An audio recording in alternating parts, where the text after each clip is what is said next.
അസ്സലാമു അലൈക്കും വറഹ്മത്തുള്ളാഹി വബറകാതുഹു.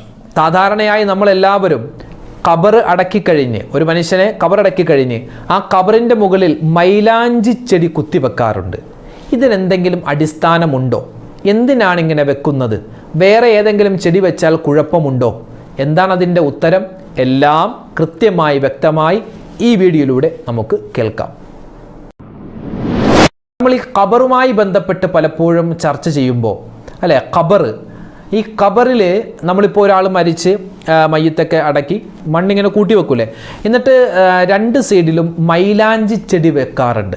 ഭൂരിഭാഗം പള്ളികളിലും മൈലാഞ്ചി ചെടിയാണ്, മൈലാഞ്ചി ഇങ്ങനെ കുത്താറുണ്ട്. ചില പള്ളികളിൽ ചിലപ്പോൾ മീസാൻ കല്ലായിരിക്കും, ചില പള്ളികളിൽ മറ്റ് ചെടികളായിരിക്കും. എന്താവട്ടെ, ഇവിടെ മൈലാഞ്ചി ചെടിയാണ് ഭൂരിഭാഗം ആളുകളും ഉപയോഗിക്കാറുള്ളത് കുത്തിവെക്കാൻ. എന്താണ് ഈ മൈലാഞ്ചി ചെടിക്ക് ഇത്ര വലിയ പ്രത്യേകത? എന്താണ്? മൈലാഞ്ചി ഉപയോഗിക്കുന്നത് രണ്ട് സമയങ്ങളിലാണ്. ഒന്ന്, ഈ മരിക്കുന്ന സമയത്ത് എന്തായും മൈലാഞ്ചി ചെടി അവിടെ ഇവിടെ കുത്തിവെക്കും. രണ്ടാമത്തൊരു സന്ദർഭം നമ്മുടെയൊക്കെ കല്യാണത്തിൻ്റെ സമയത്ത് അല്ലേ, നമ്മുടെ ഭാര്യ അല്ലെങ്കിൽ സഹോദരിമാരെ കേൾക്കുന്നുണ്ടെങ്കിൽ നിങ്ങൾ എന്ത് ചെയ്യും? അവർ കയ്യിൽ മൈലാഞ്ചി ഇടും. മൈലാഞ്ചി ഇടുക അതൊരു പ്രത്യേക റാഹത്താണ്. മൈലാഞ്ചി ആർക്കാണ് ഇടാൻ പറ്റുക? മൈലാഞ്ചി ഇടൽ ഹറാമ്, മൈലാഞ്ചി ഇടൽ സുന്നത്ത്, മൈലാഞ്ചി ഇടൽ കറാഹത്ത്, മൈലാഞ്ചി ഇടൽ അനുവദനീയം. 4 വിഭാഗം ആരൊക്കെയാണെന്ന് വിശദമായി നമ്മളൊരു വീഡിയോയിൽ പറഞ്ഞിട്ടുണ്ട്. നമ്മുടെ ഈ ഒരു ചാനലിൽ തന്നെ ആ വീഡിയോ ഉണ്ട്, വേണമെങ്കിൽ കണ്ടു നോക്കാം മൈലാഞ്ചി ഉപയോഗിക്കാൻ പറ്റുന്നത് ആർക്കാണെന്ന്. അപ്പോൾ ഒരു പെണ്ണ് മൈലാഞ്ചി ഇടുക എന്ന് പറഞ്ഞാൽ അത് അവളെ സൗന്ദര്യവതി ആക്കുകയാണ്, കൂടുതൽ സൗന്ദര്യത്തിലേക്ക് കൊണ്ടുപോവുകയാണ്. അപ്പോൾ വിവാഹത്തിൻ്റെ സമയത്ത് മൈലാഞ്ചി ഇടാറുണ്ട്. അതുപോലെ തന്നെ ഈ മരിക്കുന്ന സമയത്ത് മൈലാഞ്ചി ചർച്ച കടന്നു വരാറുണ്ട്. എന്താണിത്? ഈ രണ്ട് സമയവും തമ്മിൽ ഭയങ്കര ബന്ധമുണ്ട്. കല്യാണവും മരണവും തമ്മിലൊരു ബന്ധമുണ്ട്. രണ്ടും ഒരു പുതിയ ജീവിതമാണ്. ഇനി എന്താകുമെന്നുള്ളൊരു ആകുലതയും വ്യാകുലതയും ഒരു വലിയ വെപ്രാളവും ഉണ്ടാകുന്ന ഒരു സന്ദർഭമാണ് കല്യാണത്തിൻ്റെ സമയവും അതുപോലെ മരണത്തിൻ്റെ സമയവും. കല്യാണം കഴിക്കുന്ന ഒരു പുരുഷനും ഒരു സ്ത്രീ രണ്ടുപേർക്കും ഉണ്ടാകും. സ്ത്രീകൾക്ക് മാത്രമല്ല പുരുഷനും ഉണ്ടാകും. എന്തായിരിക്കും എൻ്റെ ഈ പങ്കാളി, എൻ്റെ ഭാര്യ, എൻ്റെ ഭർത്താവ്, ഈ ജീവിതം ഇത് ഒരു വിജയകരമാകുമോ? അല്ലേ, പരിചയമില്ലാത്ത രണ്ടുപേരും ഒന്നിക്കുകയാണ്. ഇന്നലെ വരെ ഹറാമായിരുന്നവർ ഇന്ന് ഹലാലായി കിട്ടുകയാണ്. അപ്പോൾ എന്താണ് ഇനിയുള്ള ജീവിതം? എങ്ങനെയാണ്? ഒരു വെപ്രാളത്തിൻ്റെ, ഒരു സംശയത്തിൻ്റെ, എന്താ പറയുക, എന്താണ് ചെയ്യേണ്ടതെന്നറിയില്ലാത്ത ഒരു സന്ദർഭമാണ്, ഒരു പുതിയ ജീവിതമാണ്. മരിക്കുന്ന അയാൾ ഇങ്ങനെ കേട്ടിട്ടുണ്ട്, ഖബറാകുന്ന ലോകം, അവിടെ പോയി ഒറ്റക്ക് കിടക്കണം, ആരും ഉണ്ടാവില്ല, പുഴുക്കളുടെ വീടാണ്, ഇരുട്ടായിരിക്കും എന്നൊക്കെ കേട്ടിട്ടുണ്ട്. പക്ഷെ അത് അനുഭവിച്ചിട്ടില്ല. അത് അനുഭവിക്കുന്ന ഒരു സന്ദർഭമാണ് പുതിയൊരു ജീവിതം. അൽ ഖബർ അവ്വലു മൻസിലിൻ മിൻ മനാസിലിൽ ആഖിറ. അപ്പോൾ പുതിയൊരു ജീവിതത്തിലേക്ക് പുതിയൊരു ജീവിതം തുടങ്ങുന്ന സമയത്തുള്ള ഒരു വസ്തുവാണ് മൈലാഞ്ചി എന്ന് പറയും. അപ്പോൾ അങ്ങനെ അതായത് പുതിയ ജീവിതത്തിലേക്ക് പ്രവേശിക്കുമ്പോൾ അതിലെല്ലാവിധ ഖൈറുണ്ടാവാൻ നമ്മൾ മൈലാഞ്ചി ചെടി കുത്തിവെക്കുന്നു, എത്ര മാത്രമേ ഉള്ളൂ. മൈലാഞ്ചി അല്ലാത്ത ചെടി വെച്ചാലും നമുക്കതിൻ്റെ ഒരു സുന്നത്ത് കിട്ടും. കാരണം നബി സല്ലല്ലാഹു അലൈഹി വസല്ലം തങ്ങൾ ഒരിക്കലും ഇങ്ങനെ ഒരു മഖബറയിലൂടെ നടന്നു പോയപ്പോൾ ഒരു ഖബറിലേക്ക് നബി ഇങ്ങനെ നോക്കിയപ്പോൾ ശക്തമായ അവിടെ അതിൽ ശിക്ഷയുണ്ട് എന്ന് നബി തങ്ങൾക്ക് മനസ്സിലായി. ഒരു ഈത്തപ്പന മടൽ അത് വെട്ടിയെടുത്ത് നബി തങ്ങൾ രണ്ടാക്കി അത് രണ്ടും അവിടെ കുത്തിക്കൊടുത്തു എന്നാണ്. എന്നിട്ട് പറഞ്ഞു, ഈ പച്ചയായ ഈ ഒരു 2 ചെടിയുടെ ഈ ഈത്തപ്പന മടലുകൾ അത് തസ്ബീഹ് ചൊല്ലുന്നുണ്ട്, ആ തസ്ബീഹിൻ്റെ ബറക്കത്ത് ഈ ഖബറിലേക്ക് എത്തുമെന്നാണ്. അപ്പോൾ അത് പിടിച്ചാണ് നമ്മൾ ഈ ചെടിയൊക്കെ നടാൻ തുടങ്ങിയത് കേട്ടോ. ഇനി നമ്മൾ പറയാനുള്ളത് 5 വിഭാഗം ആളുകൾ. ഈ 5 വിഭാഗം ആളുകൾക്ക് ഖബറിൽ ശിക്ഷയില്ല. അല്ലാഹു തആല നമ്മളെ ഉൾപ്പെടുത്തി അനുഗ്രഹിക്കുമാറാവട്ടെ. നമ്മളൊക്കെ കേട്ടിട്ടുണ്ട്, മുൻകർ നക്കീർ അലൈഹിമസ്സലാത്തു വസ്സലാം വന്ന് നമ്മളോട് ചോദ്യം ചോദിക്കും, മൻ റബ്ബുക, നിന്റെ റബ്ബാരാൻ, ഒമൻ നബിയുക, നിന്റെ നബിയാരാൻ, ഒമാ ദീനുക, നിന്റെ ദീൻ ഏതാൻ, അതുപോലെ വമാ ഇമാമുക്ക, നിന്റെ ഇമാം ആരാണ് എന്നൊക്കെ പറഞ്ഞ് ഇങ്ങനെ ഒരുപാട് ചോദ്യങ്ങൾ ചോദിക്കുമ്പോൾ കൃത്യമായി ഉത്തരം പറയണം. അള്ളാഹു തൗഫീക്ക് നൽകി അനുഗ്രഹിക്കട്ടെ. അപ്പോൾ ഈ ഒരു സമയത്തുള്ള ചോദ്യം, ആ ചോദ്യം ഇല്ലാത്ത ചില ആളുകളോട് അള്ളാഹു താല ഈ ചോദ്യം ചോദിക്കും, അവർ ഉത്തരം പറയും, അവർ രക്ഷപ്പെട്ടു. ചില ആളുകളോട് ചോദ്യം ചോദിക്കും, അവർക്ക് ഉത്തരം പറയാൻ പറ്റില്ല, അവർ പെട്ടുപോയി. ചില ആളുകളോട് ചോദ്യമേ ചോദിക്കില്ല, അവർ രക്ഷപ്പെട്ടു പോകും. അള്ളാഹു ആ ഗണത്തിൽ നമ്മൾ ഉൾപ്പെടുത്തുമാറാവട്ടെ. അള്ളാഹു താല തൗഫീക്ക് നൽകട്ടെ. അപ്പോൾ അങ്ങനെ ചോദ്യമൊന്നുമില്ലാതെ നം കനൗമത്തിൽ ആറൂസ്, പുതിയ ആപ്പിൾ ഉറങ്ങുന്നത് പോലെ ഉറങ്ങിക്കോടാ എന്ന് പറയുമെന്നാണ് മലക്കുകൾ. അള്ളാഹു തൗഫീക്ക് നൽകട്ടെ. അപ്പോൾ ഖബറിൽ ചോദ്യമില്ലാത്ത 5 വിഭാഗം ആളുകളിൽ ഒന്നാമത്തേത് മഹത്തുക്കളായ ഉലമാക്കൾ പറഞ്ഞു തരുകയാണ്, കൂനു ദാക്കിറ, നിങ്ങൾ ആരാകണം? ദിക്ർ ചൊല്ലുന്നവരാവണം. നിങ്ങൾ ദിക്ർ അധികരിപ്പിക്കുക. നിങ്ങൾക്കറിയാവുന്ന ദിക്റുകൾ പറ, തസ്ബീഹുകൾ പറ. നിങ്ങളുടെ ഖബറിൻ്റെ ശിക്ഷ അല്ലാഹു തആല ഇല്ലാതാക്കി തരും. അല്ലെ, അൽഹംദുലില്ലാ, നമുക്ക് എത്ര വലിയ സന്തോഷമാണ്. നമ്മുടെ ചാനലിൽ തന്നെ വൈകുന്നേരം മഗ്‌രിബിന് ശേഷം ഉടൻ തന്നെ ഒരു ദിക്റിൻ്റെ, സ്വലാത്തിൻ്റെ, തസ്ബീഹിൻ്റെ മജ്ലിസ് ഉണ്ട്. അത് പങ്കെടുത്താൽ മതിയല്ലോ ഖബറിൻ്റെ അദാബിനെ തൊട്ട് രക്ഷ കിട്ടാൻ. അള്ളാഹു തൗഫീഖ് നൽകട്ടെ. ആദരവായ റസൂലുള്ളാഹി സ്വല്ലല്ലാഹു അലൈഹി വസല്ലമ തങ്ങൾ പറയുന്നു, മാ അമില ആദമിയുൻ അൻജാലഹു മിൻ അദാബിൽ ഖബ്രി മിൻ ദിക്രില്ലാഹ്. ഒരു മനുഷ്യൻ, ആ മനുഷ്യൻ അവൻ്റെ ഖബറിൻ്റെ അദാബിനെ തൊട്ട് രക്ഷ നേടാൻ ഒരു കാര്യവും ചെയ്യേണ്ട, ദിക്ർ ചൊല്ലിയാൽ മതി. ദിക്ർ ചൊല്ലുന്നതിനേക്കാൾ ഖബറിൻ്റെ അദാബിനെ തൊട്ട് രക്ഷ കിട്ടുന്ന മറ്റൊരു പ്രവൃത്തിയുമില്ല എന്ന് ആദരവായ റസൂലുള്ളാഹി സ്വല്ലല്ലാഹു അലൈഹി വസല്ലം. അപ്പോൾ അൽഹംദുലില്ലാ എന്ന് പറയൽ, സുബ്ഹാനല്ലാഹ് എന്ന് പറയൽ, അതുപോലെ അല്ലാഹു അക്ബർ പറയുക, ലാ ഇലാഹ ഇല്ലല്ലാഹ് പറയുക. മഗ്‌രിബ് നമസ്കാരത്തിന് ശേഷം, സുബ്ഹി നമസ്കാരത്തിന് ശേഷം 10 പ്രാവശ്യം വീതം ലാ ഇലാഹ ഇല്ലല്ലാഹു വഹ്ദഹു ലാ ശരീക ലഹു ലഹുൽ മുൽക്കു വലഹുൽ ഹംദു വഹുവ അലാ കുല്ലി ഷൈഇൻ ഖദീർ എന്ന ദിക്ർ പറയുക. അല്ലാഹുമ്മ അജിർനി മിനന്നാർ എന്ന് പറയുക. ലാ ഹൗല വലാ ഖുവത ഇല്ലാ ബില്ലാ പറയുക.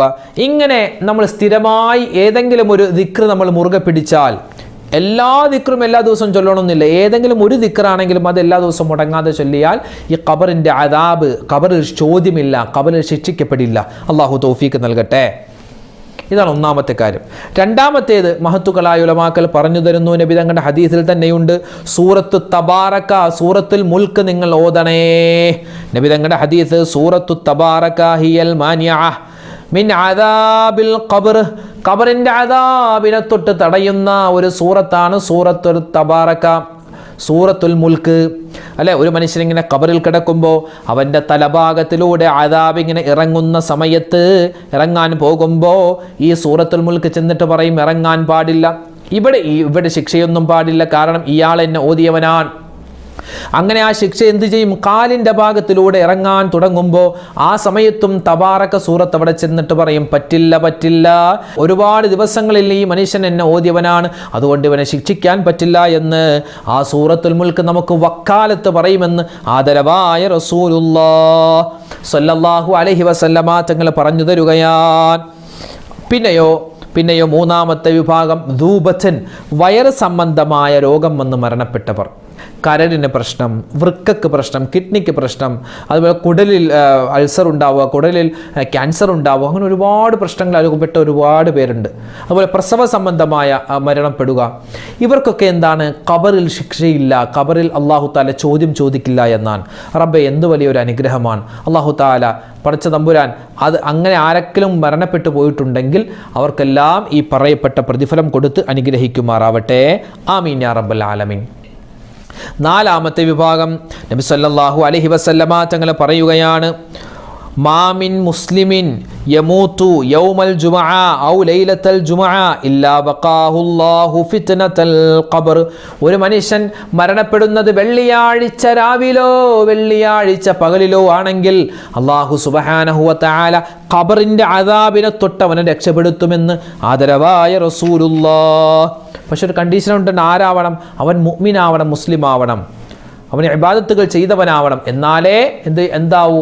ഈ വെള്ളിയാഴ്ച രാവിലെ മരണപ്പെട്ടാൽ ഈ പറയപ്പെട്ട ഗുണം നമുക്കുണ്ടാവുകയുള്ളൂ. അള്ളാഹു തൗഫീഖ് നൽകി അനുഗ്രഹിക്കട്ടെ.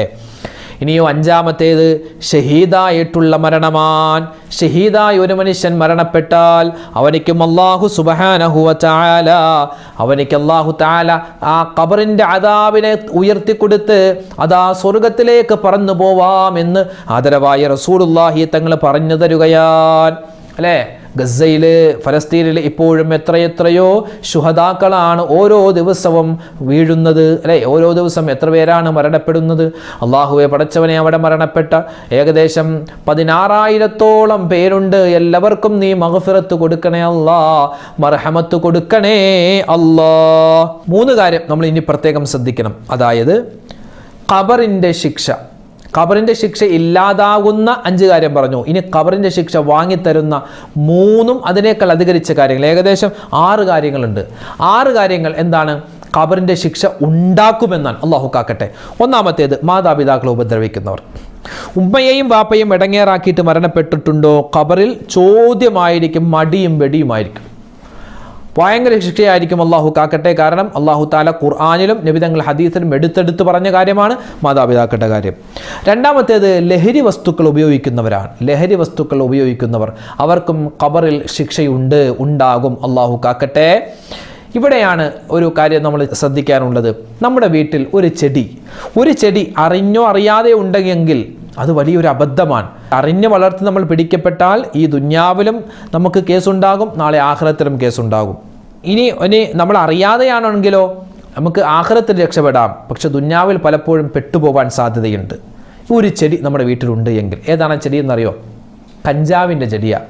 എൻ്റെ പൊന്നുസ്താദേ, ഞങ്ങളാരും കഞ്ചാവിൻ്റെ ചെടിയൊന്നും വളർത്താൻ പോകുന്നില്ല. ഇത് തന്നെയാണ് എല്ലാവരും പറയുന്നത്. അള്ളാഹു കാക്കട്ടെ. പക്ഷേ നമ്മൾ വളർത്തുന്നില്ലെങ്കിലും നമ്മുടെ വീട്ടിലുള്ള, ചിലപ്പോൾ നമ്മുടെ സഹോദരനാവാം, ചിലപ്പോൾ നമ്മുടെ ഭർത്താവാവാം, ചിലപ്പോൾ വാപ്പയാവാം, ചിലപ്പോൾ നമ്മുടെ മക്കളാവാം, മരുമക്കളാവാം. ആരാണ് എന്തിൻ്റെ അടിമയാണെന്ന് പറയാൻ പറ്റില്ലല്ലോ. ചിലപ്പോൾ ആരെങ്കിലും കൊണ്ടോ എന്തെങ്കിലും ഒരു തൈ വെച്ചാൽ മതി, ഉണ്ടെങ്കിൽ ആ വീട്ടിലൊരു ബറക്കത്തില്ല. മാത്രമല്ല, അതെങ്ങാനും പോലീസ് വന്ന് പിടിച്ചാൽ നമുക്ക് വലിയ ശിക്ഷയുണ്ടാകും. ഉസ്താദേ, അതൊക്കെ പഴയ കാലത്താണ് ഈ കഞ്ചാവ് കൃഷി, കഞ്ചാവ് തടുക. ഇപ്പോൾ MDMA പുതിയ ഫാഷനൊക്കെ ആയില്ല. എന്താണെങ്കിലും ഇതിൻ്റെയൊക്കെ മൂലമായ കാരണം ഈ കഞ്ചാവിൽ നിന്നാണല്ലോ. അപ്പോൾ അതുകൊണ്ട് ഇപ്പോൾ നമ്മുടെ എറണാകുളം മെട്രോ സ്റ്റേഷനുകളുടെ അല്ലെങ്കിൽ മെട്രോ ആ തൂണുകളുടെ താഴെ പല സ്ഥലത്തും ഈ കഞ്ചാവ് കിളിർത്തു വഴിയുന്നു. പോലീസ് വന്നു. ആരുടെ പേരിലാണ് കേസെടുക്കേണ്ടതെന്ന് പോലീസിന് തന്നെ അറിയില്ല. മെട്രോക്കെതിരെയാണോ, മെട്രോൻ്റെ തൂണിനെതിരെയാണോ? കാരണം ഓരോ തൂണിൻ്റെയും പരിസരത്തൊക്കെ ആരെങ്കിലും എന്തെങ്കിലുമൊക്കെ വലിച്ചിട്ട് കൊണ്ടുവന്നിടുന്നതാവാം. അവിടെ കിടന്ന് കിളിർത്തിട്ട് അത് മരമായി ചെടിയായി വളരുന്നു. അപ്പോൾ പറഞ്ഞു വന്നത്, ഈ ഒരു വൃക്ഷം അല്ലെങ്കിൽ ഈ ഒരു ചെടി നമ്മുടെ വീട്ടിലുണ്ടോ, നരകത്തിൻ്റെ ശിക്ഷ, ഖബറിൻ്റെ ശിക്ഷ ഉണ്ടെന്നാണ്. അറിഞ്ഞു വളർത്തിയാൽ അള്ളാഹു തആല കാത്ത് രക്ഷിക്കുമാറാവട്ടെ. അങ്ങനെ എന്തെങ്കിലും ഒരു അബദ്ധം ആരുടെയെങ്കിലും ഭാഗത്തുണ്ടെങ്കിൽ അത് ഇന്ന് തന്നെ മാറ്റുകയില്ലെങ്കിൽ അള്ളാഹുവിൻ്റെ കോപമുണ്ടാകും. മരണപ്പെട്ടെങ്ങാനും പോയാൽ ഖബറിൻ്റെ ശിക്ഷ ഉറപ്പാണ്. അള്ളാഹു കാക്കട്ടെ. മൂന്നാമത്തേത് ബന്ധുമിത്രാദികളോട് പിണക്കം, അത് പാടില്ല. നാലാമത്തേത് ഇബാദത്തുകൾക്ക് മടി, അതും എന്താണ്? ഖബറിൻ്റെ ശിക്ഷയെ കിട്ടുന്ന ഒരു കാര്യമാണ്. അല്ലാഹു കാക്കട്ടെ. അഞ്ചാമത്തേത് മലമൂത്ര വിസർജനം ചെയ്തിട്ട് ശരിയായി ശുദ്ധിയാക്കാത്ത ആളുകൾ, പ്രത്യേകിച്ച് മൂത്രമൊഴിച്ച് കഴുകി ആണുങ്ങളൊക്കെ പെട്ടെന്ന് എഴുന്നേറ്റ് പോകും. അങ്ങനെ എഴുന്നേറ്റ് പോയി ഒന്ന് കുറച്ച് അങ്ങോട്ടും ഇങ്ങോട്ടൊക്കെ നടന്ന് കഴിയുമ്പോൾ 2 തുള്ളിയൊക്കെ ചിലപ്പോൾ ആ ഭാഗത്ത് നിന്ന് വരാൻ സാധ്യതയുണ്ട്. അതുകൊണ്ട് വളരെ കെയറായിട്ട് വളരെയധികം സൂക്ഷ്മതയോട് വേണം ആ ഭാഗമൊക്കെ മൂത്രമൊഴിച്ച് കഴിഞ്ഞ് ശ്രദ്ധിക്കാൻ, അവിടെയൊക്കെ കഴുകാൻ. ആ കാര്യം പ്രത്യേകം ശ്രദ്ധിക്കുക. ആറാമത്തേത് പരദൂഷണം പറയലാൻ. പരദൂഷണം, മറ്റുള്ളവരെ പറ്റി ഉള്ളതും ഇല്ലാത്തതൊക്കെ വലിച്ചും വാരിയൊക്കെ അങ്ങോട്ടും ഇങ്ങോട്ടൊക്കെ പറയൂലേ, അത് ഖബറിൻ്റെ ശിക്ഷ ഉണ്ടാകുന്ന കാര്യമാണ്. അപ്പോൾ ഈ കാര്യങ്ങൾ, ഈ 6 കാര്യങ്ങൾ ഉണ്ടാവാൻ പാടില്ല. 5 കാര്യങ്ങളിൽ നമ്മൾ പെടാനും ശ്രദ്ധിക്കണം. അല്ലാഹു തആല തൗഫീഖ് നൽകി അനുഗ്രഹിക്കുമാറാവട്ടെ. അല്ലാഹു തആല നമ്മൾ ചെയ്യുന്ന ഇബാദത്തുകൾ സ്വീകരിക്കുകയും ഇനി എന്തെല്ലാം കാര്യങ്ങൾ ഇബാദത്തുകൾ ചെയ്യാനുണ്ടോ എല്ലാം അല്ലാഹു തആല വേഗത്തിൽ ചെയ്യാനുള്ള തൗഫീഖ് നൽകി അനുഗ്രഹിക്കുമാറാവട്ടെ. നമ്മളെല്ലാവരെയും ഖൈറിൻ്റെ, സലാമത്തിൻ്റെ അഹ്ലുകാരിൽ അല്ലാഹു ഉൾപ്പെടുത്തുമാറാവട്ടെ. മരണപ്പെട്ടു പോയവർക്ക് അല്ലാഹു മഗ്ഫിറത്ത് നൽകട്ടെ. ആരെല്ലാം കമൻ്റായി എന്തെല്ലാം വിഷമങ്ങൾ പറഞ്ഞു എല്ലാം അല്ലാഹു മാറ്റിക്കൊടുക്കട്ടെ. അതുപോലെ തന്നെ ഒരുപാട് പേര് കഷ്ടപ്പെടുകയാണ്. ഫലസ്തീനിലെ ജനങ്ങളൊക്കെ ഇപ്പോഴും കഷ്ടപ്പാടിലും ദുരിതത്തിലുമാണ്. എല്ലാവർക്കും അല്ലാഹു സമാധാനം കൊടുക്കട്ടെ. ആമീൻ. ഇൻഷാ അല്ലാഹ് നാളെ മറ്റൊരു വീഡിയോയുമായിട്ട് കാണാം. അല്ലാഹു അനുഗ്രഹിക്കട്ടെ. അസ്സലാമു അലൈക്കും വറഹ്മത്തുള്ളാഹി വബറകാതുഹു.